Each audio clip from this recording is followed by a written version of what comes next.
Hi friends, welcome back to my channel. Last వీడియోలో చెంపల వాపుకి remedy అయితే చేస్తున్నాను కదా.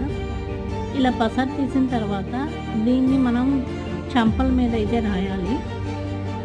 మా పాపకైతే ఇప్పుడు కొంచెం లైట్గా ఉన్నాయి, అది ఒక చెంపకు వచ్చింది. సో ఇంకా ఆ ప్లేస్లో నేను ఈ పసరు అలాగే కొంచెం ఆకు కూడా తీసుకోండి. ఇలా తీసుకొని ఆ చెంప మీద మొత్తం ఎక్కడైతే వాపు ఉందో ఆ ప్లేస్లో అప్లై చేయాలి. ఇది నేను మా పెద్ద పాప నిద్రపోతున్నప్పుడు రాశాను. ఎందుకంటే లేచినప్పుడు కొంచెం తుడుపుకుంటా అనీజీగా ఫీల్ అయిద్దని చెప్పేసి నిద్రపోతున్నప్పుడైతే రాశాను.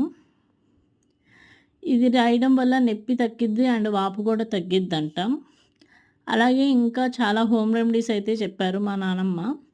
అవి కూడా అప్కమింగ్ వీడియోస్లో షేర్ చేసుకుంటా. అండ్ దీనిలో మెయిన్ వచ్చేసి సున్నం అనేది మనం చిటికెడే తీసుకోవాలి. అది కూడా కిల్లీలో వాడే సున్నమే తీసుకోవాలి.